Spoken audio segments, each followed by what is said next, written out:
Hello all, and welcome to Brewing with Jim, hosted by Jim Brewington. Jim is a pastor and a teacher, and has served in these roles for the past 45 years. He has worked in small churches and mega churches, primarily as a teacher serving both the hearing and the deaf population. We have surveyed the students here at CVCS and do our best to create a genuine conversation around the talking points the students want to know most about. Thank you all for listening and taking time to brew on Life's Questions with Jim.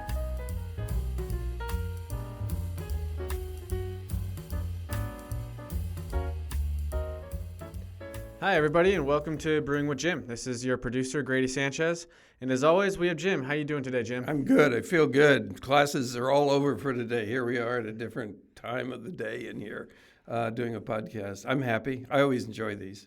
Yes, and we have a great show for you all today. We get this question, I might get it about 6 times a day. It is the question Are of... you serious? Why do we need school? So, Jim, Oh, why do we need school? You surprised me. I thought that you were going to say, what is the difference between school and education? I have told my students that schooling is not education. It's possible to have either one of those without the other. I know people who have lots of schooling, and they just don't seem to know a lot.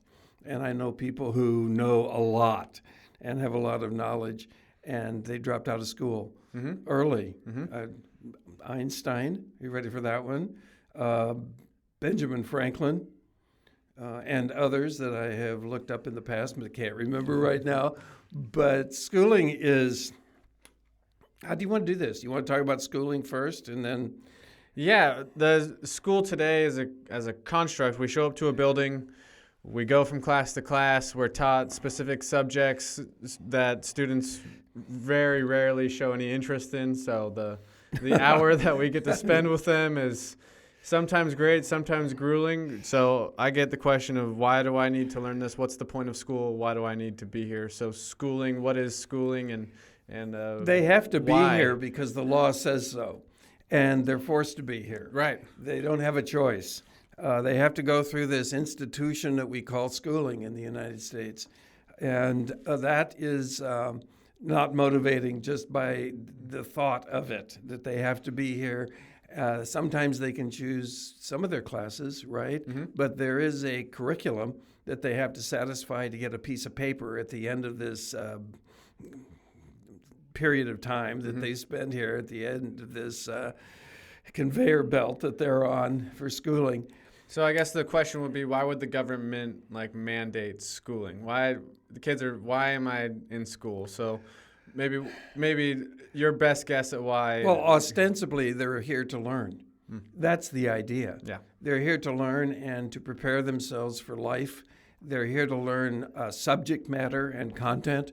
They're here to learn life skills, we hope. And they're here to learn critical thinking, although I think some schools don't spend much time dabbling in critical thinking. Their motivation for being here, other than being compelled by law and parents, not necessarily in that order, I don't know which is more intense, their reason for being here, their motivation is probably grade-driven, because they need to get good grades so they can make somebody happy. They can make themselves happy in their self-esteem. They can get good grades. It makes the teachers happy. It makes the school happy. Makes parents satisfied and happy. If they get bad grades, something bad happens to them. Parents may take something away, restrict them. Do some sort of negative environmental thing with them, and so they are driven to get good grades. They are also driven to get out of here. Some of them want to go to a good college. We've talked about colleges before. Excuse me. We have created in people the desire to get into a college so you can get a good job. So the learning is not the motivation most of the time. I don't have a formal survey on this, but I think I'm right. I think you're right because you agree. The motivation is to get good grades and to get this project finished. The schools have changed a little bit. I don't know about public schools that much anymore. I'm a product of public schools, but I haven't been there for a long time. Here at CVCS, we are attempting and actually changing some of the ways that we approach teaching, to have the guru, the know-it-all, stand in front of the class and spit facts out to them and lecture, and they take notes or they don't take notes. They have a handout, and they may highlight things, they may not. They may annotate, and they may not. You don't know. But we are giving them content, and then they absorb that somehow, even if it's on their computers or on paper, and they study that before we test them, and they spit back the factoids on the test paper, and they get a grade, and then what happens to the knowledge? It's gone. Yeah, it's a pump and dump. It's done with. Well, it decimates. One of the early conversations that we had in my tenure here at CVCS was there was a video that was shown, and the moral of the story was that knowledge is obsolete, or the way that we're doing school is obsolete. With your iPhone in your pocket, with literally the encyclopedia of everything at the touch of a finger, what is the point of somebody standing in front of a classroom and lecturing about something that they can easily find a YouTube video for, or a book, or a reference, or even ask an AI to help simplify their ideas? Well, I think that's valid. Yeah. I don't know what the point is in standing up, but who's going to motivate them to Google something, to search it on the internet? Who's going to motivate them to want to learn? Now, they may be motivated to want to acquire the facts so they can put those in an essay or a piece of paper or something to be assessed by the teacher. Mm-hmm. But that motivation is not learning. I keep harping on this. Yeah, because that's grade-driven, some outcome for a certain result. That's not exactly the deeper learning of the idea. One of the reasons, I think the greatest treasure that somebody could receive from schooling is the ability to be really good at critical thinking, to understand how to work out a project or work out a problem, or even work out the expression of a sentence in more than one language. But they generally don't do that. I have, for a long time, learned and been told that in Europe and in many parts of Asia, the math books, for example, now I'm in your wheelhouse, and the math books are thin, mm-hmm. and here the math books are thick. And the difference is that in, let's say, Asian countries, for example, the teacher might draw a trapezoid on the board and gives the dimensions of parts of the trapezoid and tell the students, figure out how to find the area of the trapezoid. Here, we draw the trapezoid. It's in their book. We give them the formula for finding the area of the trapezoid. We give them the dimensions so they have numbers to work with. And all they do is, this is a famous or a common expression of math teachers, plug in. They plug in the numbers, and then the formula has to be remembered, or it doesn't, because some teachers put the formula on the test. And then all they have to, there's no critical thinking. Mm-hmm. In Asian countries, they have to figure it out for themselves. How would you define critical thinking? Well, critical thinking to me is in two parts, and you blindsided me with a question, but I'll be glad to respond to it. First of all, to have a bunch of information in front of you, mm-hmm. and to determine somehow the accuracy of the information. Mm. There needs to be a basis of truth somewhere. How do I know this is true just because somebody has it published, or because somebody well-known has said it, or the guru teacher who's in the front of the class has said it? Going back to a biblical thought, test all things and hold on to that which is true. Well, how do you determine what's true if the teacher is presenting himself as someone where the honey of heaven is dripping off his chin, out of his lips? How do you know that this is going to be critical thinking will tell you that. And that has to be taught, and then it has to be practiced, and then it has to be developed and used, and it has to be worked out to get strong. Another part of critical thinking, other than examining and analyzing what's there, is to come up with your own ideas. Now, one thing we've done here at CVCS is instead of teaching a concept in the class and then having the students go home and practice the concept, think math problems, because Here we are. We teach them how to work these math problems. Here is a page of similar problems. Go home and do these problems. Now we're saying, here's the page of problems. Go home and try to work this out without being taught how to do this. And then come to class prepared with all the difficulties you had and write those down. And then you can talk to the teacher. In American Sign Language, I do the same thing. Here is the next lesson. Here's all the vocabulary in English, and I want you to go home and try and figure out signs for these things. Then you come back and you show me what signs you figured out, and I will show you the real sign, the correct sign for this. There's also a section here on grammar. Go home and figure out what the grammar is in American Sign Language so that you can, and then come back and tell me what it is you have worked on.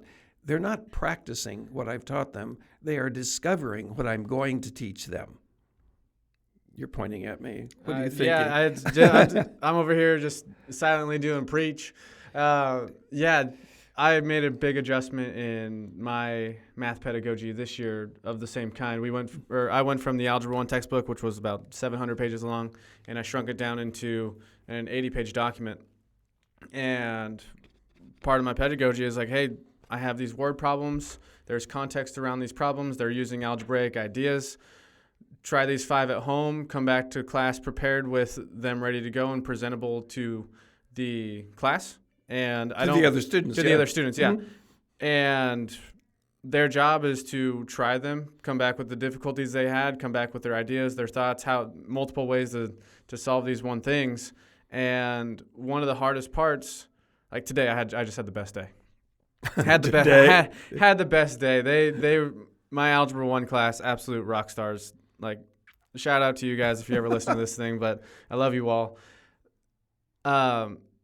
The difficult part is because the way that math has been taught for so long, they don't think about it in that respect. They don't think about math as an art or a discovery. It is, what is the formula? Just give me the numbers, tell me how to use it, and then I could just regurgitate on a test, where that can all be done already. Now, where's the beauty in the mathematics? We're sucking out all the beauty of the mathematics, and now that quest for learning is no longer, because you're not seeking after the beauty or the love of something. You're seeking out the grade and the outcome of something to where it takes away all of the beauty of the nature of God and the subject and everything. Yes. When I was in junior high and high school, I struggled with math because I was taught in that way. And I have a close friend, who is a math professor, and he told me that math really belongs in the art department. It doesn't belong in its own math department. Someone asked me one time, did man invent math, or did we discover it? And I think to a certain extent we've discovered it. Oh, yeah. Euclid did not really discover geometry. He just defined his thoughts about geometry, and geometry and math is really just a description of God's creation. That's right. It's it all fits together. It all works. Part of it seems to not work. That's because we don't know how to work it yet. It's not because of the failure of math or of any of the expressions, even the life sciences are all just a description of God's creation. But you're right, it hasn't been presented that way. It wasn't presented that way to me. Now, if I don't do well in a subject, I can blame the teacher. If I don't do well in a subject, the teacher will blame me because I didn't study enough. This blame game really needs to be evaluated, stopped, analyzed, and reproduced so that we can give the students a picture of what's really going on here. I think I've told you, and I will say it again, algebra really shouldn't be called algebra. It should be called puzzles. That's right. So you could just go in and figure out, here's the missing piece. What's the missing piece? Here's the missing piece, and figure it out. And you can figure it out. I want the students to be spoon-fed. I do. I do not want to feed my students Gerber's strained American Sign Language so that this is exactly how you do this. Languages don't work that way. Languages are an expression of concepts. The concepts have to take place in the brain, and then we learn how to express them. I tell the students to figure out how you would express this without knowing the signs for these things. Because really what we're doing is drawing pictures in the air and learning to read them and interpret them with grammar rules and syntax, yes. This spoon-fed, I want them spoon-fed. I want them to learn to spoon-feed themselves. Yeah, use the spoon.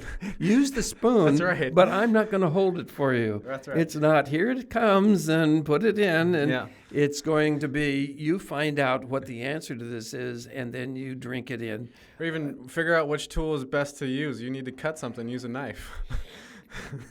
We're told, we're told to never do anything for the students that they can do for themselves. And I had to learn that.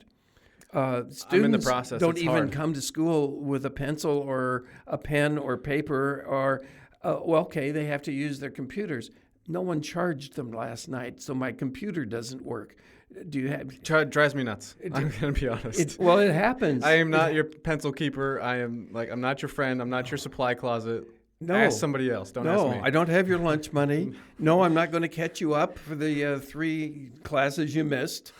Except I do. As long as you see me outside of class or see me at lunchtime or take some of your own personal time, because I have class time, which I need to carry on with what's going on in the class. But yeah, Can we agree that we don't want to baby feed our students? And the reason is not because we don't want them to good grades. It's because we want the grades to be the byproduct of their learning. Yeah. And I'm like tired of this extended adolescence where I'm getting a bunch of 5-year-olds in my math class. Like, at what point do we get to treat them like adults or expect results like adults or hold them to that standard? If high school, a lot of the conversation in my class is, if high school is a practice for real life, then why don't we hold them to the standard of real life but allow all this forgiveness and the ability to make mistakes so that way they don't make them when they matter? Exactly. But high school is real life. I mean, what's real life? When I go off to a hamburger place and flip burgers, Right. And is that real life? This is their job. This is their job. Yeah. And that's interesting. You mentioned it that way. That's one of my favorite students here at school. He has the same mindset as me, to where my job, because my parents instilled it in me, was my job is school and baseball. I do those 2 things well, I'll be provided for. Yes. I suck at those 2 things, I'm going to lose privileges. And so handling school like a job, handling baseball like a job, to where what I needed to put in, what I needed to get out of it mattered, and how much I grew as a learner, how much I grew as an athlete mattered. I needed to hit the gym. I needed to study for my stuff in order to be prepared for class. Well, being a student is their profession. Right. The pay is lousy. The benefits are unbelievable. That's right. The benefits, they get Free housing, free food, free healthcare. free food, free healthcare, free dental, free walk around money, Video games. Sometimes cars. You got a free car. You got a company car. And we have those students who, on the other side, we have the students who go to work on top of their schooling and are instilled the values of, hey, you're not only a student, but you also need to provide for the family as well, and they take on extra responsibility. So a shout out to those students who are even doing above and beyond just what I guess the law requires of your attendance in school. We've talked a lot about schooling, and we haven't talked a lot about education, but we really have. We've talked about critical thinking. Yeah. Critical thinking is part of education. Learning all the content, yes, it is important. I think students should know the states and capitals in the United States. Am I a dinosaur? And is that old school? One student said, why would I have to know this when I can just look it up on my phone? Because you cannot remember experience of having been there. You can actually go there on Google Maps or any map I guess that was one of the natures of the questions earlier was like, if I have Google Maps in my pocket, I don't need to know the street names. I just need to know that I need to take a right turn in 450 feet. It's really nice to have a sense of direction, though. Yeah. It is good to have a sense of direction.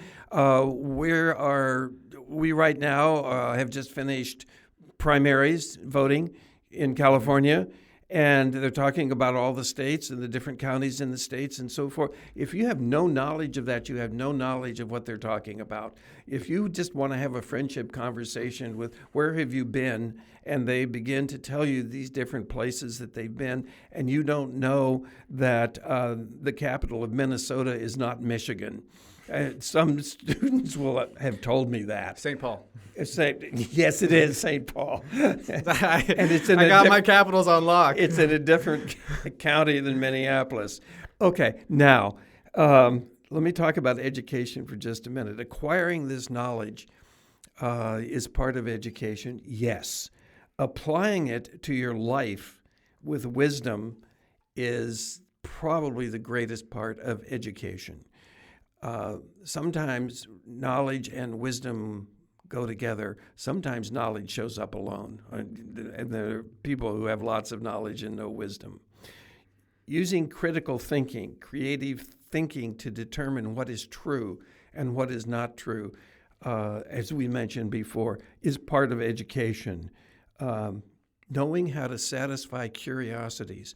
I think everybody probably has a curiosity about things that pop up in the daily life, but they don't do anything to pursue it. And it can be as simple as Debbie, my wife, and I sitting in our our Barca loungers or recliners, watching a television show, and I might say, wasn't that actress in something else? And almost before I finish the sentence, she's on the phone punching in who that actress is, and then she tells me who it is. Now, I can sit there and be curious and not want to spend the energy to get the answer, but we have the answer. It's so easy now.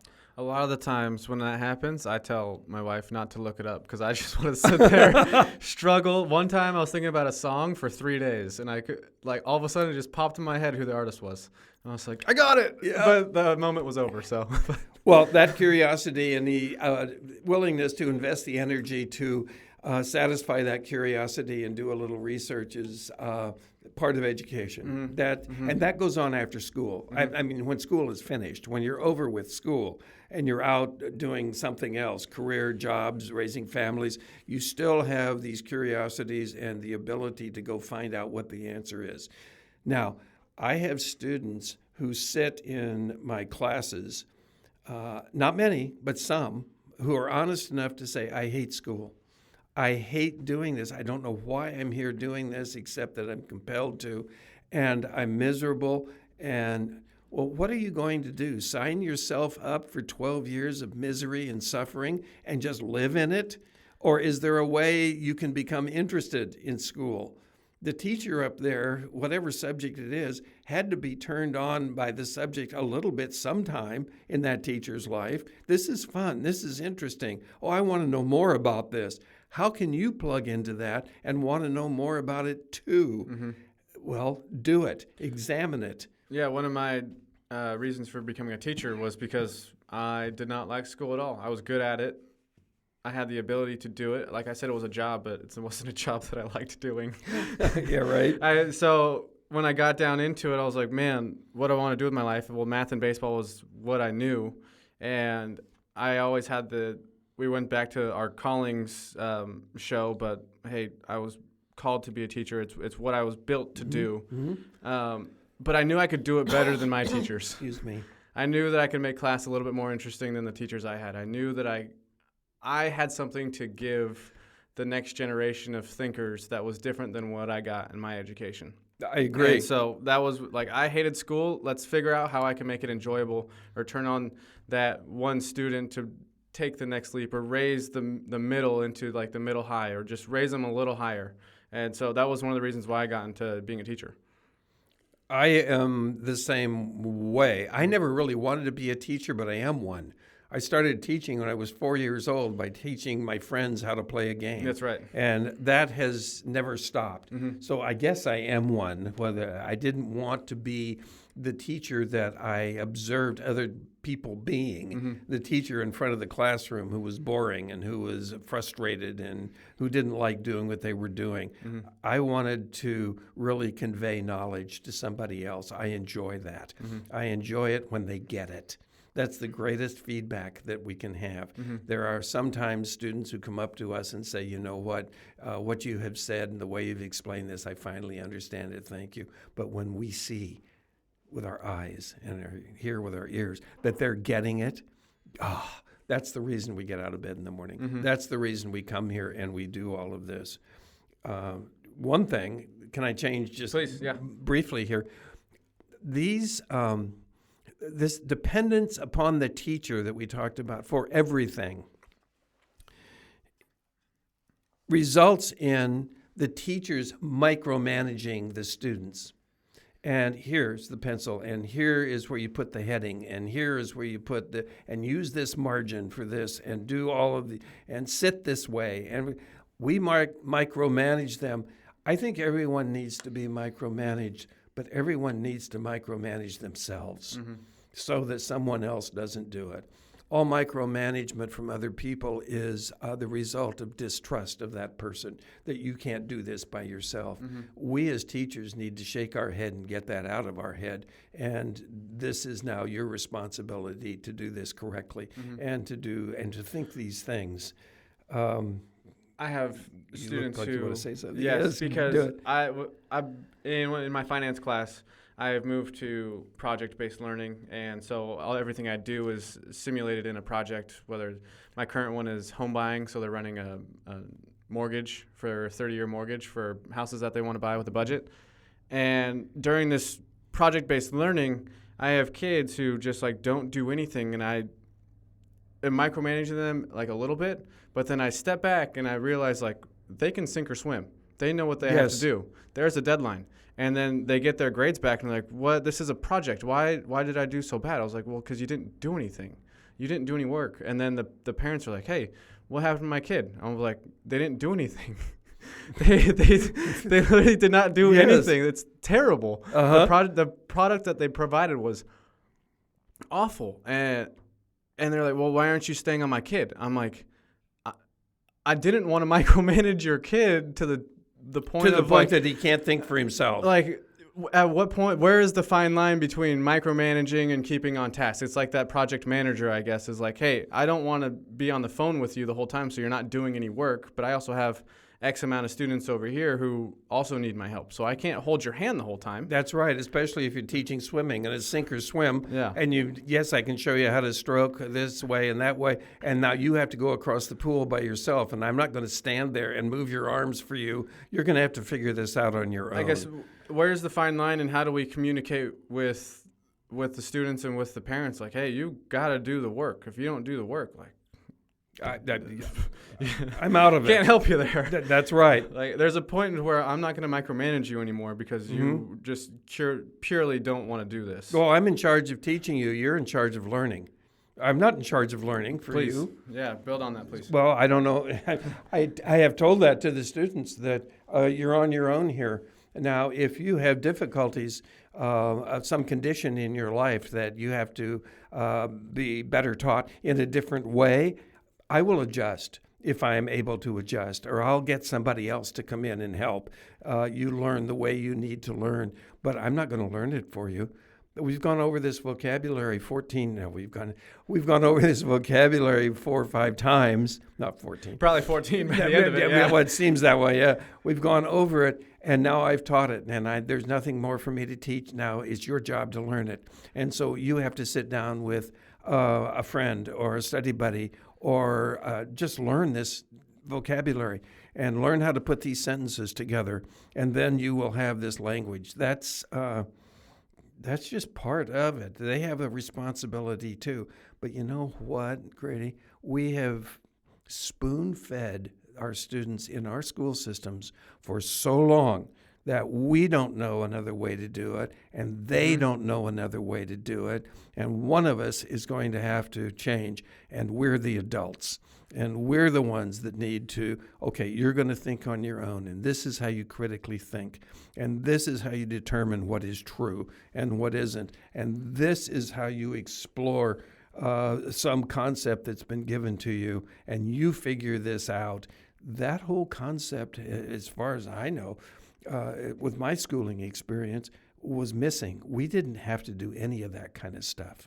We just spit back factoids. Yep. To the teacher and got the grade, and that's even in the universities where I was. Yeah, me too. Yeah, I went to 2 universities and they were the same. Mm-hmm. They were the same. Yeah, in my university, I remember showing up to lecture, and it was just the teacher reading the textbook in a PowerPoint slide. So I think the takeaway, I can read the textbook myself. The takeaway from this is become an autodidact. Mm-hmm. Become somebody who is whose motivation is self-determined. You have a self-determined motivation, and you have an enthusiasm for independent study, actually a passion for independent study. I have an interest in rocks. That's the weirdest thing. I know where I got it. I'm not going to spend time now, but rocks fascinate me. I have collected rocks. I have them all around the house. Deb thinks, what's going on here? I have books on rocks I read. Is that going to benefit me? Not in a pecuniary way. I'm not going to make more money. It's just a curiosity I have, and I'm fascinated with it. And when I get right down to it, it's almost worshipful. And God created all these. Why? And how? And what happened? Okay, my takeaway from this podcast, I hope, for those of you who are listening, is that you would want to be lifelong listeners. Learners. That's right, listeners. Lifelong listeners. That's right. Only Freud knows why I said that. I want you to be lifelong learners, and I would like for you to enjoy school if that's where you are right now. Learn to do both, and if you want to know more of our thoughts about that, we're available by email at brewingwithjim@gmail.com. I think a good maybe extension question is, biblically, what does it mean to work for God and not for man? Because I think that also plays in with the ability to learn and to love something as God had created it. So that would be maybe something that we could work on here in the future. But yes, thank you all for listening. Continue that journey, learning, keep getting better, improving every day, and just loving God all the way. Thank you all for your time. Thank you for your ears. Thank you for listening, and have a wonderful day. Thank you from Jim, too.